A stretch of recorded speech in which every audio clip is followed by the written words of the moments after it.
साल से ज्यादा हो गया हुकूमत बने हुए। पार्टी की वर्किंग कमेटी है, हाईएस्ट डिसीजन मेकिंग बॉडी है पार्टी की। तो मौजूदा सियासी हालात पर बहस हुई। ऑनरेबल एमएलएज यहाँ पे मौजूद हैं, उनसे फीडबैक लिया गया।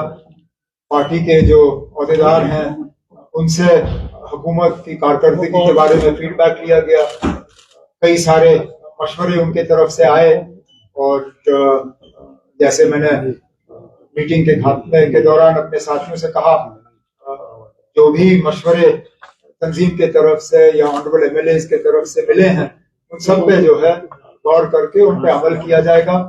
बड़गाम के हवाले से भी बात हुई और बड़गाम के नतीजों का भी जो है जायजा लिया गया। न सिर्फ बड़गाम का बल्कि बड़गाम के साथ नगरोटा में भी इलेक्शन हुए थे, दोनों का जो है जायजा लिया गया।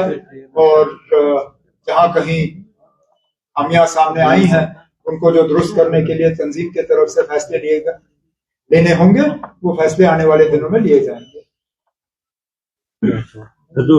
सर, एमपी रूहुल्लाह साहब ने कहा कि 2002 से मैं इस कमेटी का मेंबर रहा हूं, लेकिन मुझे पहली बार ये कमेटी उन लोगों के लिए है जो पार्टी का डिसिप्लिन समझते हैं।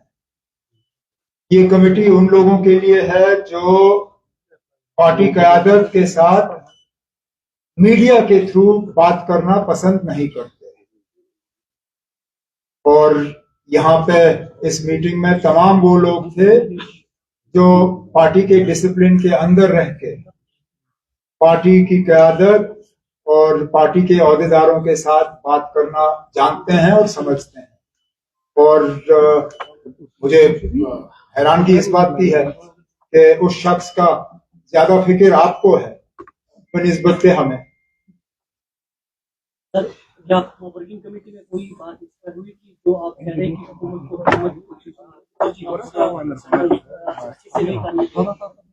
तो बातें तो बहुत हुई। इस बात पे भी जाहिर सी बात है, मैंने खुद और मेरे साथियों ने वर्किंग कमेटी को इस बात के बारे में बाखबर किया कि कितने सारे ऐसे इदारे हैं जिनका कंट्रोल इलेक्टेड गवर्नमेंट के पास होना चाहिए लेकिन नहीं है। मिसाल के तौर पे स्कीम्स में इतनी वैकेंसियां हैं, स्कीम्स के कामकाज को आज बहुत ज्यादा नुकसान का सामना करना पड़ रहा है, लेकिन स्कीम्स की फाइलें जो है इलेक्टेड गवर्नमेंट के पास नहीं आती। स्कीम्स की मैनेजिंग कमेटी का चेयर जो है, जो चीफ मिनिस्टर होना चाहिए, वो नहीं है।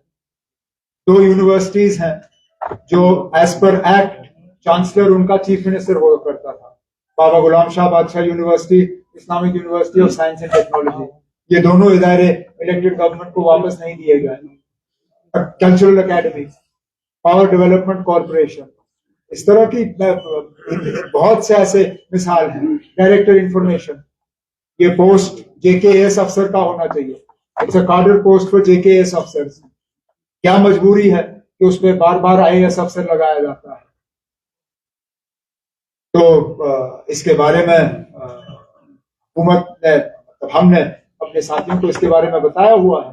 और जैसे रेजोल्यूशन में आपने सुना, दूसरे नंबर पर इसका इलाज यही है कि जो वादे मरकज के तरफ से जम्मू कश्मीर के लोगों के साथ ही नहीं बल्कि मुल्क के लोगों के साथ किए गए।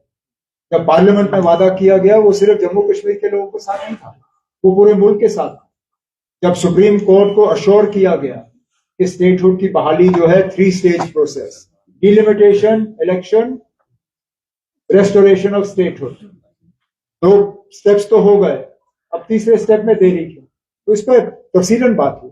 उमर साहब, हो सकता है आपको इसमें 2-3 सवाल दिखेंगे। 1 साल से क्योंकि ये बातें लोगों में हो रही है, का मौका मिलता है। 1 साल से इस गवर्नमेंट में तजब्जुब है, कंफ्यूजन। एक साइड से लेफ्टिनेंट गवर्नर का बयान बार बार आता है, मेरे पास भी लॉ एंड ऑर्डर में कुछ चीजें हैं, इस गवर्नमेंट को बहानेबाजी बंद करनी चाहिए, इख्तियारात का इस्तेमाल करके लोगों के पास। दूसरी साइड से जम्मू का जो इंसिडेंट हुआ, इन चीजों को मद्देनजर रखते हुए लोगों के तहफ़्फ़ुज़ के लिए ये गवर्नमेंट किस तरह का? अब हम तो चाहते हैं कि ये कंफ्यूजन दूर हो जाए। और इस कंफ्यूजन को दूर करने के दो ही तरीके हैं, या तो इन लेटर एंड स्पिरिट जो J&K रीऑर्गेनाइजेशन एक्ट है उसको आप फॉलो करिए, नहीं किया जा रहा है। हम अपने दायरे से बाहर नहीं जा रहे, लेकिन हमारे दायरे में जो है दखल दिया जा रहा है। जो बुलडोजर चलाए जा रहे हैं वो मेरे हुक्म के मुताबिक नहीं चलाए जा रहे हैं, वो अफसर मेरा लगाया हुआ भी नहीं है। अगर बुलडोजर चलाना ही है तो कम से कम उस महकमे के मिनिस्टर से तो पूछ लेते, उनको कॉन्फिडेंस में लिया जाना चाहिए। ये कहना आसान है कि आप हम दखल नहीं देते, अगर दखल नहीं दिया जा रहा होता बुलडोजर कैसे चलता? मजाल है कि कोई अफसर अपनी मर्जी के बुनियाद पर बुलडोजर चलाएगा।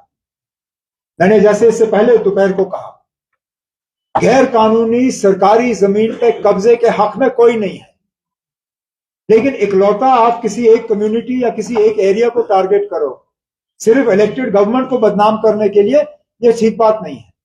और मैंने जैसे कहा, इसके इलाज दो तरीके से हैं।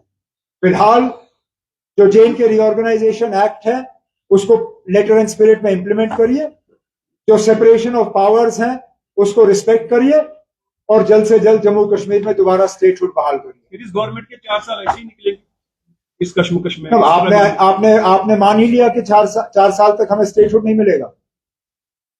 मैंने तो कम से कम अभी फिलहाल हार नहीं मानी ना। मैं तो मान के चलता हूं कि मरकज की हुकूमत जो है वो कम से कम इतने झूठे तो नहीं है कि पार्लियामेंट में वादा करने के बाद भी वो अपने वादे से मुकर जाएं।